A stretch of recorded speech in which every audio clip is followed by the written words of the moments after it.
Welcome to another edition of the Hobby Hour. My name is Jim Granado. I'm Dean of the Hobby School of Public Affairs. And in honor of Women's History Month, author and founder of the Ann Richards Legacy Project, Margaret Justice, is joining me on today's show to discuss Ann Richards' trailblazing career in Texas politics. Women's History Month highlights generations of women pioneers in our communities, and I look forward to celebrating a political icon and timeless spirit of hope in the Lone Star State, former Governor Ann Richards. Now, about our speaker, Margaret Justice has an extensive career in Texas politics, having served on communications as a communications lead for 10 political campaigns in the state, including working with former Texas Lieutenant Governor Bill Hobby, our school's namesake. Also to pass a Texas constitutional amendment in 2009 in support of Tier 1 research universities in Texas, and also on Bill Clinton's 1996 reelection bid. So there's an extensive record there, and we could discuss that, but the show goes 6 hours long. So in addition, as a former broadcast journalist, Margaret Justice has worked as a reporter, producer, anchor, and assignments editor. Unbelievable. It goes on. More recently, Margaret Justice founded the Ann Richards Legacy Project in 2021, a nonprofit that displayed 300 street banners of Ann Richards in major Texas cities across the state. The banners honored the 30th anniversary of the inauguration of Governor Ann Richards and led to the publication of the book, The One and Only, Wit and Wisdom from Texas Governor Ann Richards. The One and Only features a collection of photographs alongside powerful quotes from the life of Ann Richards, capturing the unique singularity of the last Democratic governor in Texas. Margaret Justice, who served as Ann Richards' deputy press secretary from 1989 to 1994, envisioned a book tracing Ann Richards' life from a top high school debater to being elected the first woman Travis County Commissioner and later Texas governor in her own right. During our conversation, Margaret Justice will take us back in time to celebrate the First Lady of Texas politics. Welcome, Margaret Justice. Oh, thank you so much, Dean Granado. Quite an honor. Thank you so much for allowing me to be here today. So, before we get into this topic, let's talk about you. You're from Kansas originally, right? Yes, I am. Rock Chalk Jayhawk. They're down, of course, in that tournament. A little disappointed in that Texas score the other day, but I think we're going to pull it off. Let's hope. Well, my favorite running back is Gail Sayers, who is called the Kansas Comet. So, yeah. One of mine too. Gail Sayers, great. Yeah. So yeah, I went to the University of Kansas, grew up in Kansas City area, studied journalism. In those days, they called it broadcast news emphasis. And I had, interest in broadcast news, went to work out of undergraduate for the Topeka station, where I was early morning anchor during cut-ins, which was me, myself, and I producing that. It was such a tiny station. And then when from there, from Des Moines, Iowa, where I got to cover some of the Iowa caucuses as a 22-year-old, which I can't believe. I interviewed Jerry Ferraro when she was running with Walter Mondale. It's so funny to see here the Iowa caucuses, the coverage right now. We're 10 months out. We're hearing about Iowa caucuses today. And then back to Kansas City, where I had an internship in college. I worked at the CBS affiliate there. And then moved to Houston. My husband at the time had a great job, and we couldn't turn that down. So didn't know a soul, walked into that town and worked in radio news, covering just about everything in a small radio station, and learned the town pretty quickly, covered, city government, county courts, covered the Houston Oilers, which I can't believe they sent us to everything. And then also from Houston, I got to work as a assignments editor at KPRC, which was a great opportunity. That was managing, close to, 30 or 40 reporters and photographers, dispatching them all over that town, which was growing rapidly in the 80s, late 80s, early 90s. And then including, we had to dispatch helicopters to explosions in the ship channel, so it was a big job. And then we got transferred. My husband got transferred to Austin, and again, didn't know a soul in Austin. Didn't really want to continue TV news. I was interested in other things, and sort of took my time exploring that. And I walked in as a volunteer in Ann's campaign in 1989 when she was running for governor. At the time, she'd just given the 88 convention speech, and I knew nobody there except one person knew her daughter, and they said, this person has some, background in journalism. You might want to see if she's worth anything to hire. And so within a month, they hired me, put me in the press office. Wow. Yeah. That was, it was just, not everybody does that way, but, it's just a great opportunity because I tell kids this too. It's like young people explore through internships and volunteer because you just don't know where it's going to lead. And volunteering just gives you experience and an opportunity to put it on a resume, but just gives you an idea of whether you're not going to like a position or a job. And we may end up just falling in love. And I did. Politics was something I was interested in grade school and high school. I volunteered on campaigns. So anyway, so that was really how I got started in politics, working at Ann's campaign in '89. So when she ran against Governor Mark White in the primary, as well as Attorney General Maddox. That was a narrow defeat, and then went on to beat Clayton Williams in the 1990 race, who was also was a very come from behind victory, major come from behind victory. Wow. So you became deputy press secretary. Yes. And for our students out there, what's that like? I mean, the day in the life. Well, certainly in the governor's race back then, she was hugely popular because of just who she was. Ann was just a lot of fun for reporters to cover because she was funny and she could always give a great one-liner, which is, of course, part of the book and part of the banners. But so we had interest not just from Texas reporters who covered the Capitol, but there was international interest from the BBC to the Australian press, the Japanese television. So part of my job as a deputy was to keep track of requests for interviews. It wasn't like we had to go out and get press. I mean, I hate to say that's something we didn't really have to generate, particularly in the 90 race, because there was so much attention. She was just rare. It wasn't back in those days, 32 years ago.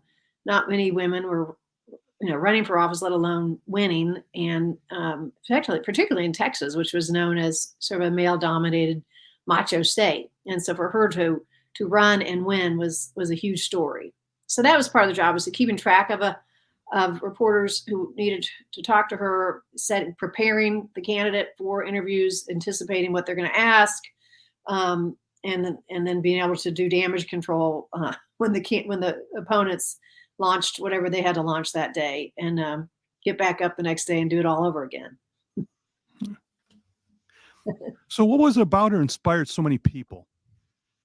Ann would say to people that she was sort of a two-headed cow, which is kind of a weird way to describe it, but she was rare. But I think it was her personality, her dynamic personality, and her spirit and her love of all humans. She was just a great humanitarian, and she just had a great sense of humor, and she made people feel at ease regardless. And regardless of your politics, I think most folks loved Ann Richards and knew that if they watched her that day on Larry King or heard her speech, they were going to learn something about what she was trying to do, which was reform government, and she wasn't afraid to do that. Ann pushed for all kinds of reforms, and maybe that was perhaps her downfall, including prison reform. She established the first substance abuse program for TDC inmates. That took a lot of guts. She established an ethics commission and appointed Barbara Jordan as her ethics advisor. And she also was particularly avid about fighting gun violence, something that back then wasn't even heard of. She vetoed the legislation that was a concealed to carry law. And some folks think that was probably a little gutsy and probably was part of her downfall in terms of her reelection, but she just wasn't afraid to do that. And I think people respected that about her courage to lead and really just do the right thing. Prior to being elected, the first one to serve as county commissioner in Travis County, Ann Richards taught social studies and history at a junior high school in Austin. Why did she enter Texas politics? And she was basically, it sounds like, homemaker. Yeah, well, she did teach school, and in fact, one of the quotes on the banner and in the book is teaching was the hardest job I ever had, including being governor. And she believed that, and she got a lot of teacher support because of that. But before that, she was actually involved in politics. I mean, she started getting involved in politics as a young woman, and interested in public service. She was a girls' state attendee, if you know what that is, which is a mock legislative program for young women. And there's a boys' state one as well. And I encourage young people to look into that because it's exposure to what it means to serve. And then she went on to represent Texas at Girls Nation in Washington, D.C. And then from there, she married her husband at the time, David Richards, who was a noted civil rights attorney. And so they were involved in local politics in Dallas when they first settled there, and then when they moved to Austin. And then Ann got involved in helping other women get elected, including Wilhelmina Delco here in Austin, as well as Sarah Weddington, who ran for state rep, both of them. And then, Ann, the timing was right when she ran for county commissioner. It was actually, if you read her memoir, folks approached her husband, Dave, to run for county commissioner because the opening was there. And then he said he didn't want to do it. And then they turned to Ann and said, "How about you?"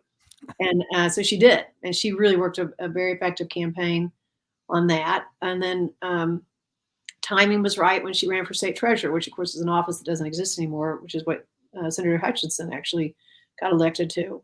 There was the former office holder there was indicted, I believe, for misuse of campaign funds. And, you got to strike while the iron's hot. So she ran for state treasurer at the time, and then turned that state agency around with the help of Governor Hobby and Lieutenant Governor Bullock, who was a comptroller at the time, and then had a great record to run on as governor. And then, of course, the 88 convention speech happened, and that turned her whole world upside down in terms of exposure. And that's when I talk about, reporter interest in Governor Richards was vast. And we had to, manage and decide, just how much time we could spend talking, doing interviews, because we, again, there was an unlimited number of folks who wanted to talk to her.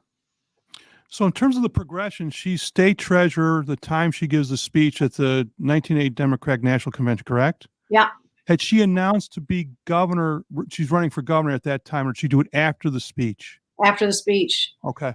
And it was the summer of 89, I think it was summer of 89 she announced. And of course, that was a hilarious speech that got so much attention. Beautifully written by her, along with her speechwriter, Suzanne Coleman, and a whole cadre of friends who were sending it back and forth to each other. And if you read her memoir, it's pretty funny. I think they actually lose the text itself in somebody's computer. Times to Atlanta and lost the text and had to start all over again. But had some great one-liners, including, Ginger Rogers did everything Fred Astaire did. She just did it backwards and in high heels, as we all know. And we like to, that's of course one of the quotes in the book, but we also make it clear that it wasn't something that she came up with uniquely. It's someone heard it on an airplane, I think, at the time, and they just wrote it down and used it. But it was a great line because she could deliver it better just than anybody. And then the other line, of course, was her poking fun of the sitting president who was running for re-election. That was George Herbert Walker Bush, President Bush, who was being poked fun of about his inability to identify with average folks. And I think her line was, "Poor George, he can't help it. He was born with a silver foot in his mouth." And I think a couple of things I heard later and read later, I think it was Ross Ramsey who said that might have made George W. Bush sort of angry and thought about at that time to run against her when she was going to run for re-election. Of course, he did. But President Bush and Barbara Bush thought that was a funny line, and they even had a pin made for Governor Richards, a silver foot pin, and sent it to her, and she would wear it when they would come visit at any time. So they thought it was a funny line, I think. Now that line is not in the book, and probably because I chose not to put sort of partisan quotes in the book. I really wanted to have them sort of have more lasting impact. So a lot of the quotes are nonpartisan and representing Right. her. Do you recall why how she got the invite to be the keynote speaker? Obviously, she's a Texan, and Mhm. they're trying to do something to secure Texas for the Democrats, right? And of course, her ability to deliver. I mean, there are very few people that have that kind of wit. Mhm. I mean, it just stands out. So, was she recruited for it, or I mean, obviously other candidates at the time, but to do that, but they chose her. I'm sure there was a short list, like there always is when you come up with, keynote address list for a DNC or RNC speech. And as I recall, just reading in her book, she had given so many funny speeches around Texas and just great speeches, inspiring women to run for office. Even as county commissioner, she was invited to give speeches in East Texas, South Texas, all the major cities, and so she'd had this track record, of course, of great speeches, and so someone had sent copies of her speeches and video to the head of the DNC that year, whose name is escaping me at the moment, but it'll come back. But and they invited her, and there was a lot of detail in her memoir where she talks about the day that she was invited and how she was just blown away. She couldn't believe it, and her whole world changed. It really did. Oh yeah, I mean, she was talked about everywhere after that because I was where was I? I mean, definitely not in Texas at the time, but Michigan. probably Yeah. exactly either that or North Carolina. But Mhm. when I saw that speech, I says, "Holy cow! What this is something. This is a force of nature." And then you couldn't help but every once in a while she'd pop up somewhere, and you just have to listen because you knew you get informed, but also you get a laugh once in a while, which is a deadly combination if you're a public figure. Exactly. 'Cause it was definitely a secret weapon for her to use her wit. So if you spend time in downtown Austin, Dallas, and San Antonio or Houston in 2021, you likely saw dozens of banners with photos of Ann Richards, along with many of her most memorable quotes on display marking the 30th anniversary of the late governor's inauguration. Now, what aspects of this collaborative public and art project brought better reveal the legendary larger-than-life figure than a documentary biography on bookshelves, which is what you've done. Now, let me add something else here about this part. I culturally she's a very important figure, and we know that. I mean, I can't think of many governors that have had a Broadway play done about them. I mean, we have a book. I mean, we have a story that's fiction about Huey Long, Right. you know, and of course that's not a happy story. um, no, and I was lucky enough to be able. I didn't see the play that Holland Taylor did, but I did see it in Houston at the Alley Theater. And what I remember about it was the humor is everywhere, and so it's hysterical. But also, she was involved with her family so much in the screen in the play. But Yeah. that aside, it's just rare that you see that. I mean, that just shows the cultural impact. But back to this idea about the documentary biography you've worked on. Tell us about this. So the banners really did grow out of the pandemic. So it was the 30th anniversary of her inauguration. We'd had an all staff Zoom meeting just because, and friends and staff members, and we couldn't get together. No one could gather. And I had just moved back from Houston to Austin, and I think I was at a gift shop in Austin, the ATX gift shop, Austin gift shop, and they had some of the Anne candles there that we've seen in their iconic Saint candles, and like they have a Willie Nelson one. There's all the other stars, and Anne is of course one of them because she's an icon. I bought a few. Walked up to the cash register and looked at the young lady behind the cash register and said, "Blake, do you know who this is?" And I asked her, um, I can't. She looks. She goes, "Oh yeah, she's one of the Golden Girls." And I said, "Oh, okay, it's time to get to work." And so that's when we really couldn't get together, like I say. And I was working with the Downtown Austin Alliance at the time on a project, and they said, "Margaret, what about some just straight, beautiful, vinyl banners along Congress Avenue from the Ann Richards Bridge, which, by the way, is named after her. The bridge, if you ever go, is known as housing the largest urban bat colony in the world, by the way, all the way up to the Capitol. And so that's what we did. We raised a few dollars to get those designed and printed. And they were a series of 12 quotes and 12 photos of her throughout her lifetime. And it was a public art project, really. And it was just a way to spruce up downtown and a way to celebrate the 30th anniversary. And that's when I started the Ann Richards Legacy Project with the hope of doing something down the road more permanent in terms of a public tribute to her in Austin.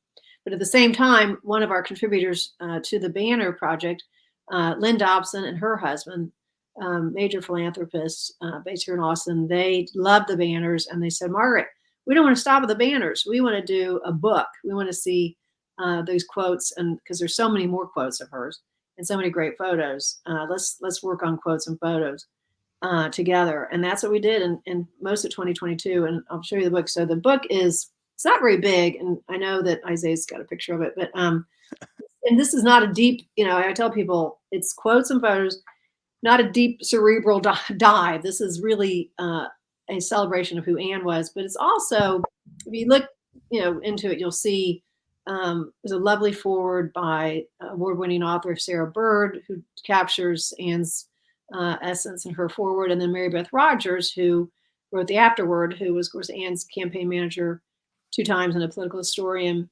But also I pushed for a detailed timeline of her life in the book. And so you can go see, starting from grade school to the time of her passing, all of her accomplishments, political accomplishments. And I do want people to just get a good look at that, because that shows you,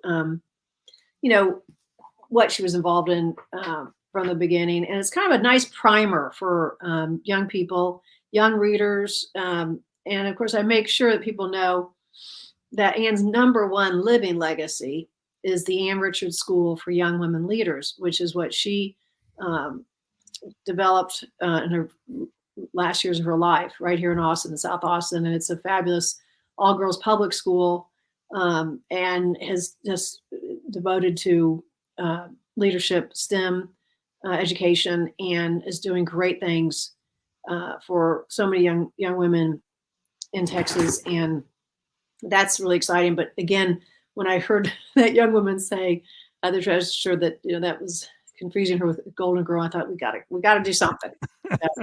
That's what happened. So the book grew out of the banners, and I was delighted, and we spent a lot of time on that. And the pandemic made that challenging too. And I can tell you some of those stories as well. So let's talk more about the book. So you said already that this project you want to do something more permanent. I assume that meant the book, right? Well, actually, the book was an outgrowth of the banners. Something more permanent is I'm hoping, and that's what the next thing is the Ann Richards Legacy Project is trying to focus on, is a public art tribute based here in Austin. Anne loved contemporary art, and so what we envision is a public contemporary art piece that has a digital teaching element to it. So you actually get to see her and understand really who she was and what she represented. So that's what I'm working on with some folks now, is get a location decided and money raised to get that developed. But the book is sort of as an interim to passage, to the permanent art exhibit, and we're just delighted that it happened. And the book, though, is basically your idea, correct? That was something you wanted to do. Well, I did want to do, but it was actually Lynn Dobson and Greg Woodwardge who said, we're going to make it happen. And Greg has an old newspaper man who could write headlines like crazy. And he came up with the title, which is great. The one and only, ANN only, Wit and Wisdom for Texas Governor Ann Richards. And then Lynn has excellent photo editing skills. She's a former photographer, news journalist photographer. And so we were just, it's a great time, and that we all collaborated together. A.V. Bonar, who was one of Anne's, her chief photographer during the campaign, she got involved towards the end and helped us with the editing. And of course, we had so much help from the Dolph Briscoe Center for American Studies, which is where Anne's papers are housed. And first they were like, Mark, we can't really help you because it's the pandemic. And I said, I gotta get in there and see photos. And they were like, well, we're in the middle of a pandemic. And so we can, I was like, well, can you just leave a box of photos out on the curb and I'll come look at them, And eventually they assigned me some young staffers who would just on Zoom. And then we went through photos, holding up photos one after the other, showing us options. And so we got some rare photos in the book because the Dolph Briscoe, as well as the Austin History Center, has a good collection of photos of hers. And of course, there's a ton of photos of her online, and some of them we used, but we made sure that all the photographers were paid for, and we, bought the rights to them, including the one that Annie Leibovitz took of her, which is a great one, and that's the also back this one of her that she shot for Vanity Fair, and some other great iconic photos. And when you say, Holland Taylor's play, that it just doesn't happen. Like you say, it doesn't happen every day that someone is featured in is such a successful project. I mean, she did that play all over the country, including the Kennedy Center, and was nominated a Tony, received a Tony nomination. And Holland, I think she finally did was this time last year? I think she did the last performance of that in Pasadena, California. And it was a great way to honor her and capture her humanity and her love for her children. As you mentioned, they mentioned her kids, and because she was what she was, which was a grandmother and a mother, and very much involved in her kids' lives and loved them dearly, and would, we'd take time out, like I was telling you on the way earlier, that to shop for them. If we had any moment on the way from Austin to San Antonio, she'd stop at the San Marcos outlets and, call up one of the kids and say, Cecile, I'm pretty sure you need a set of sheets and some pillows. So I'm going to go pick those up. What else do you need? Those kind of things. Because that's really who she was. I mean, she was passing public policy and at the same time doing her best to be a devoted mom and grandmother. You think of the quote about Ginger Rogers dance backwards in high heels. I think of that right now, and because she's the governor of the state, and she's doing mom and grandma stuff at the same time, and it's like, talk about multitasking. Yeah, she's a queen of multitasking, and as often folks would like to say, queen of offering unsolicited advice as your mother. She would be your standard mother and just say, wait a second, you're going to go do what? I think you should be doing this. I remember recently we did a book event at the downtown Austin Library, and Lucy Johnson, President Johnson's daughter, and Mrs. Johnson's daughter was there, and she was like, I got an Anne story. And that's the other thing, when we go around the state and give talks on the book, and inevitably people just stand up and give their Anne story, and how they related to her. And Lucy was like, I was at the gym and there was Anne, and this was after she was governor, and she gave me a lecture about, get off that treadmill and get on that weight bearing exercise, because you have got, she was worried about her getting osteoporosis. So she would give a lecture about things like that. And then Lucy would say, and then she told me someone's got to get Liz Carpenter into an assisted living program. So she would just like say things like randomly that, and Lucy just loved her, and so did Lady Bird, and so those are great stories. So, let's go back to the book a little bit. So you've got the photo, you're working all this, but you've got it according with a timeline. So how did you do that? Did you go through her calendars and interview her family? I mean, there had to be, because that guides the photos, right? You had to come up with a very structured timeline. And so how did you do it? So the timeline is structured. The photos are not, they're not chronological. So when you go through the book, you'll see photos of her late in life or early in life. So they're sort of sporadic. And of course, you want folks to know that there's a ribbon marker in the books, which is kind of fun to have. So of your favorite quote, just so, in fact, here it is. It's white, if you can see that. Oh, There it is. Yes. You always put your favorite, if you lay it on a coffee table, you can just mark it with your favorite room. Right. And in terms of the timeline, we had references. Again, Dolph Briscoe Center was really helpful. The congressional record we used to make sure we had the timeline right. Mary Beth Rogers' brain, which was really helpful, who helped institute all those policies. She was very, very helpful. We went back and forth with several edits with Mary Beth. Bill Cryer, who was my boss, her press secretary, her number one press secretary, he was extremely helpful. Her kids were very helpful. They offered old photos, and Ellen particularly gave us some great photos that really weren't seen by many people. And then, folks who just knew her, we managed to reach out, and close friends of hers who had rare photos. She never took a bad picture. This is the other thing about Anne. I mean, she just always looked great. And so we had tons of things that, didn't make the cut, and I wish they had. But in fact, one of them I regret is there was a great picture of her and Governor Hobby. So I'll tell them we'll do that in the second book about Anne. When Governor Hobby's in that photo with her. Yeah. Yeah, they were very close. Yeah. So thinking about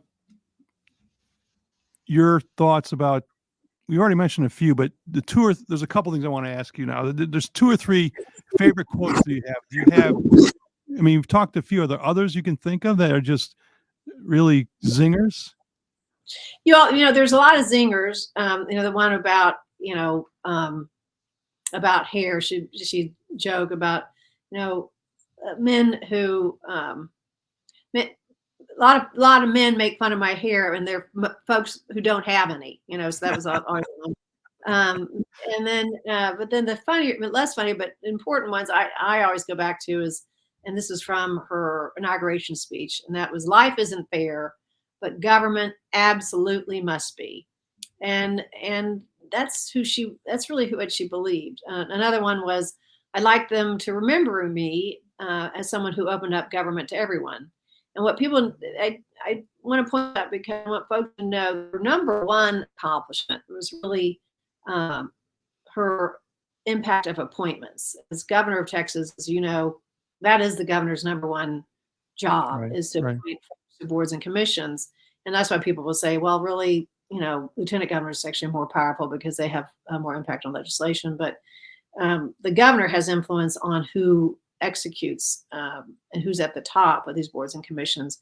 And so out of the 3,000 appointments Anne made, 46%, this is 32 years ago, almost 33 years ago, 46% were female, 15% were Black, 20% were Hispanic, 2% were Asian Americans. And, that just hasn't happened since. And in terms of Texas government, she really believed that for government for democracy really to be healthy, government needed to look like the folks they represent, and a government they could trust. And she really expected her staff to work as hard as she did to deliver that. And I think when you go back and look at her record on appointments, you will see that is the number one thing that really did allow. And she said, let folks be represented of all stripes. And I like to say, on the day of inauguration, if you looked around on that January day, it was really a tapestry of Texans. There were so many Texans of all different stripes, including Republicans and independents, folks who just crossed the line for her in 1990. And if you go back and look at the numbers, she came from behind in 1990 by like 22, 23 points, and closed the gap within the last week. A lot of it had to do with some gifts that her opponent gave her. That was Clayton Williams's gaffes. That one of my jobs was to keep track of those gaffes. And can I interrupt you for that? Because I remember, I guess we shouldn't, this is supposed to be a G-rated interview. So, but he did say something about women and rape, I believe. Isn't that right? I mean, which was just. Yeah. I mean, again, that was a gift from our standpoint. I mean, he was out in West Texas with a bunch of reporters, Capitol Press reporters, all of who I knew because I'd worked with them on the campaign, and I was fielding calls in the press office that evening. And it was actually a woman reporter who called first. It was Nancy Holland from the Channel 11 station in Houston. And she says, Governor Richards have a comment about this joke that Clayton Williams made. Of course, remember, this was in the primary. She wasn't running against him. He was running against other Republicans. He was Ken Hance and a couple other people. But so the joke was, they were having bad weather out there. It was raining. And he goes, yeah, bad weather's like rape. You might as well sit back and enjoy it. And, and I guess there was discussion amongst the reporters saying, wait, is that on the record? Not on the record? And, a couple of reporters said, that's on the record. And so they were calling Ann for response. And I remember it was a Saturday night, and I thought, we're not going to say anything today, but we're going to say something on Monday, because it was an opportunity of a lifetime to make sure people understood that, how insensitive and, disgusting it was. And he made that comment. And Ann said just that. She just said, I'm disappointed that he doesn't understand that rape is really an abuse of power, and that's a crime, and you don't joke about it. And so that was an opportunity. And then a series of other things happened, including him refusing to shake her hand at a Dallas Chamber of Commerce event at the Los Angeles Hotel, which was just a major gaffe. He was mad at her about she was accusing him of some illegal doings to a company he owned. It was term life insurance, and it sort of got under his skin. And he said, I don't want to shake her hand. And he said it in front of 5 TV cameras and refused to shake her hand. She was like, oh, Clayton, I'm sorry to hear that. And that part of my job was that night to make sure that every TV station in Texas knew how to get that video, because it was pretty damaging. And then, shaking hand, and then just other unfortunate things that the candidate said. And, it happens on both sides. You go on the record saying something that's not very smart, and it gets repeated, and as it should. It's nothing but the truth, frankly. That's the way I think campaigns should run today. I don't see it happening as much, that more and more things just sort of get made up and are not truthful. But that's a whole other discussion. I think we should figure out a way to clean up our truth in advertising when it comes to political campaigns. But that's really not going to happen unless we have the fairness doctrine back. But that's for another day. So in terms of, you mentioned the appointment power, and how she used that to great effect. I remember Governor Hobby said to me more than once, he just told me, everybody thinks the lieutenant governor's has a lot of power. He said, and he mentioned the appointment power of the governor. He said, that's not small. So, but in terms of her legislative accomplishments, what are the top 1 or 2 or 3 things that you would say they stand the test of time? Well, I think, as someone who was herself a recovering alcoholic, and who was always willing to counsel anybody else who was struggling with addiction, she got that more than anything. And with the help of Pat Cole and Dorothy Brown, her staff, they pushed for prison reform, establishing the first substance abuse program among TDC inmates. And it did reduce recidivism. There was records showing that was huge. Ethics reform, something that every single state government employee went through ethics reform training, understood what it meant. Barbara Jordan was the leader on that, establishing the program for that. I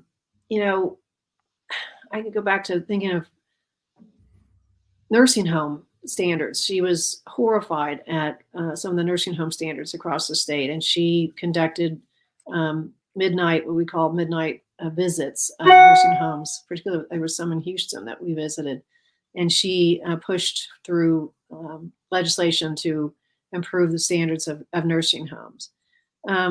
A lot of it was also, Ann was good for Texas business, and she really believed that because of her unique stature as a woman who, in a rare situation, she could get leaders of economic development in a room and hold a meeting, and she did, and she created an economic policy that created and attracted new business to Texas.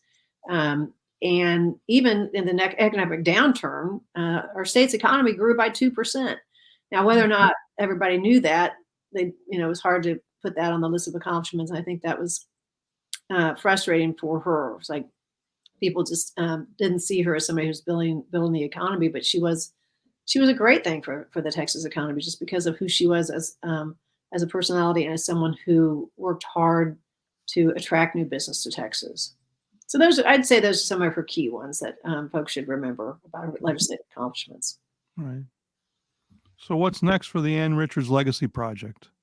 Well, like I say, we're still doing more of the book tour, and if I could wave my magic wand, I'd like to do another print run of the book and get it in as many Texas public schools as possible. That's going to take some fundraising, either public schools or public libraries or both, because like I say, it's a great primer on who Governor Richards was. It's a great way to learn about who she was. And then I also want to see this a public tribute to her in Austin. So when folks come from around the world, they can learn more about who she was and see her dynamic personality using, like I say, digital technology. And Austin, of course, being the hub of so much tech industry, I think we could figure that out pretty quickly and find a good location for it and a nice tribute to her, in addition to the school, which is doing so many great things. So those are the things I'm working on. And, I've had this little interruption with this cancer that I'm enduring right now, but it's interesting. It's probably made me even focus even more on getting it done and working hard on that on the days that I feel good. I'm in the middle of some chemotherapy, and I'll be wrapping up that at the end of April. But is that the last set of treatments you have to have? Well, no, there'll be more. Unfortunately, there'll be probably, radiation and some surgery, and then we do some more infusions throughout the year. But doctors are hopeful that I've got a good team assembled, and we're working on a cure. And it's breast cancer, and that's nobody gets a pass. You can sit around and complain, but then you can say, look, use it as a motivation and don't pass up something, challenge to make you even more motivated to get something done. So that's where I am on that. Right. Well, thoughts are with you on that. Thank you, Jim. Appreciate you. I really do. Some audience questions. Oh, good. So one audience member asks, what advice do you have for students in the next generation of leaders eager to make a difference in their communities? I think look at what Ann did.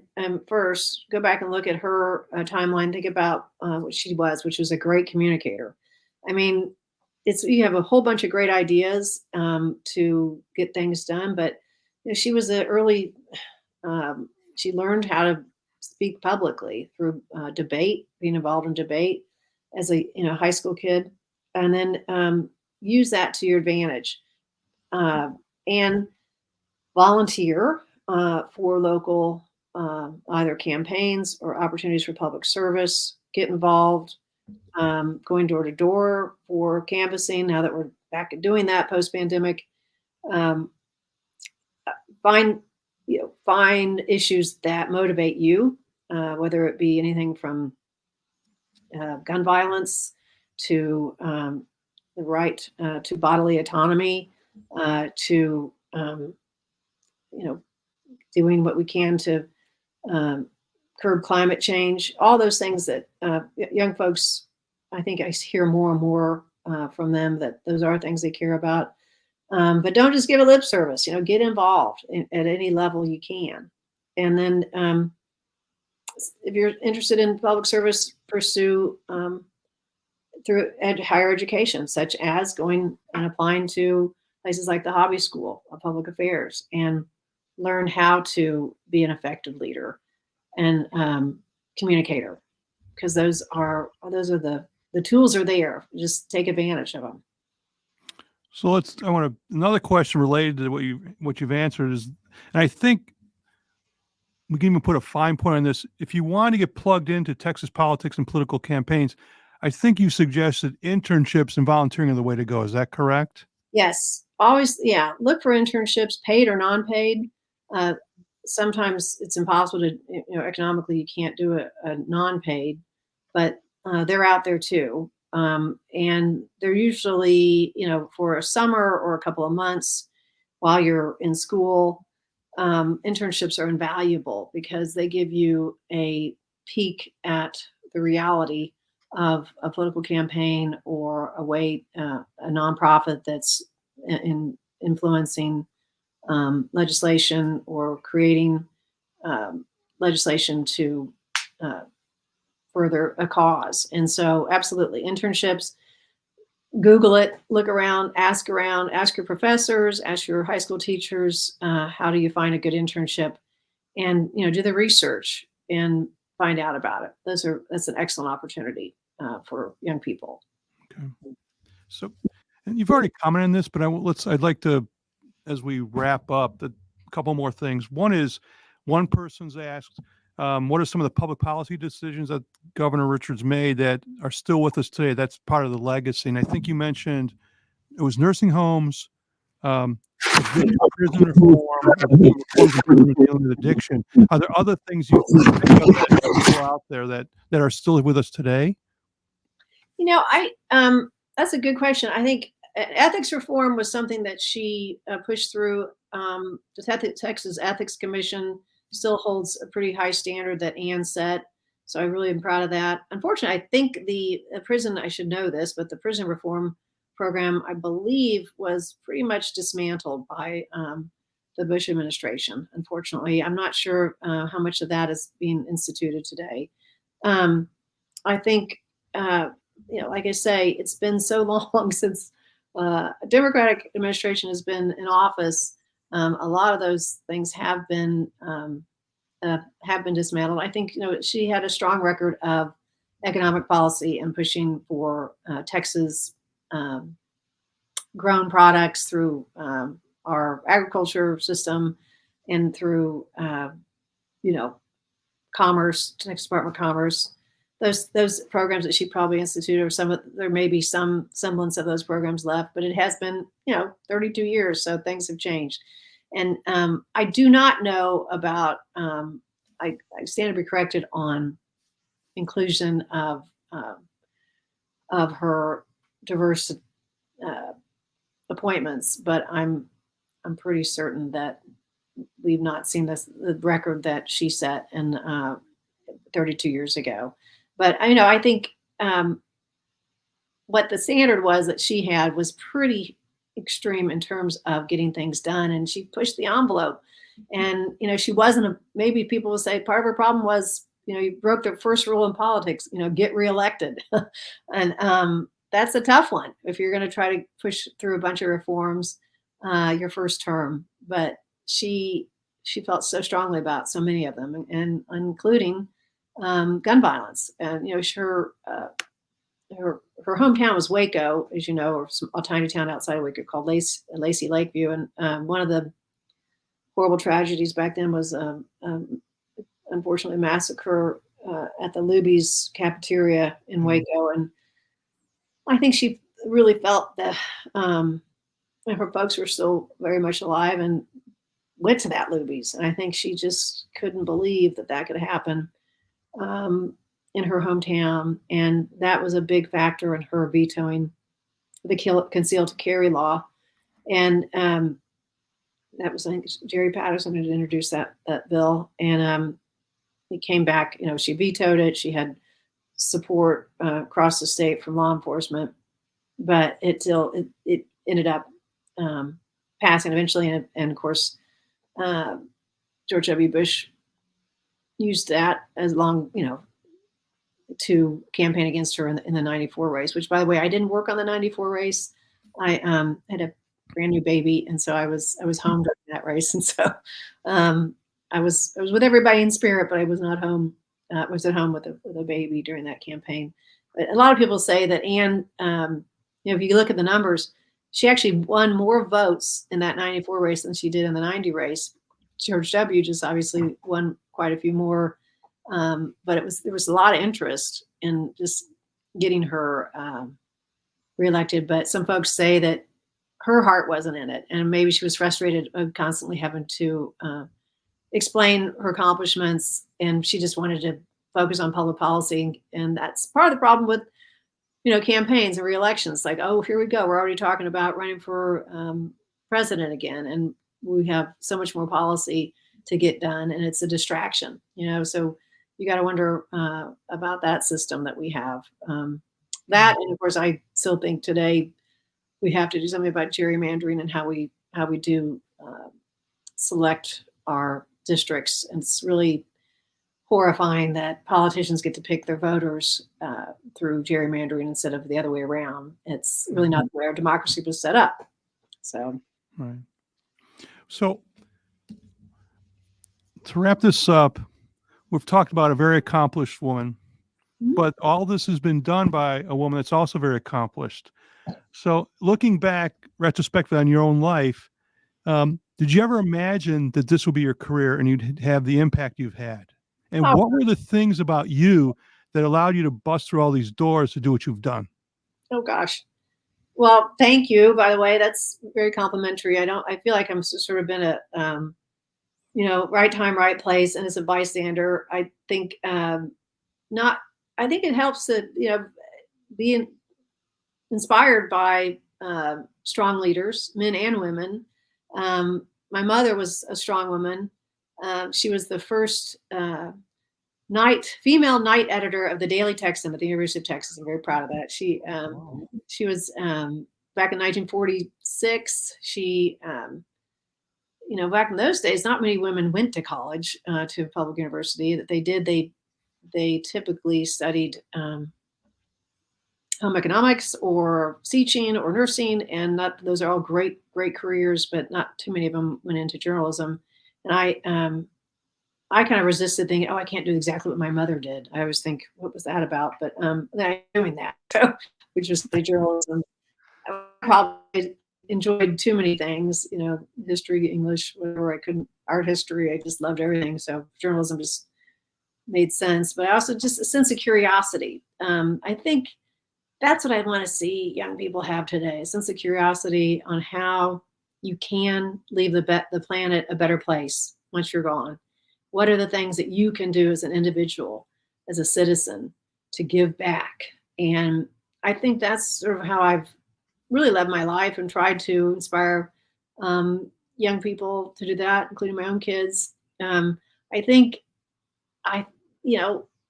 with today's technology, it seems like we could be able to do it at a lot faster rate, but perhaps not. I think it's also the question of getting out and making eye contact with people, shaking hands, and listening, really listening to solve problems.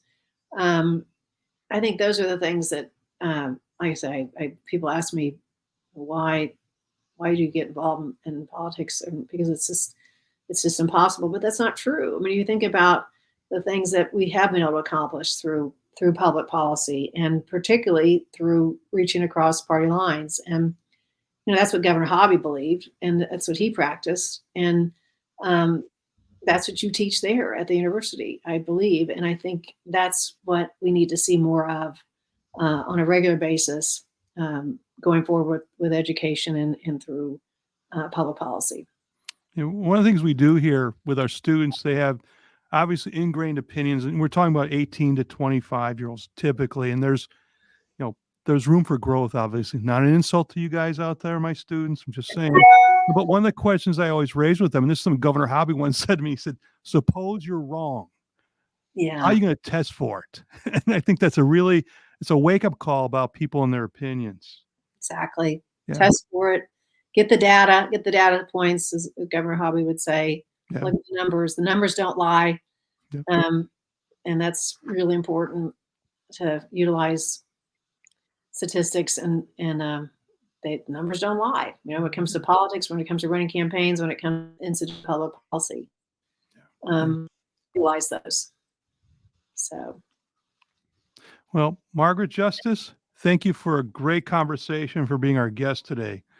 To our audience, we're grateful for you tuning in to another episode of the Hobby Hour, and stay tuned for more details on next month's show on our website and social media platforms. And again, Margaret, what a pleasure. It's great seeing you, and oh take good gosh, care.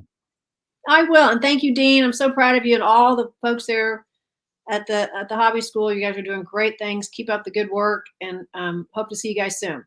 All right. Take All right. care. All right. Bye-bye.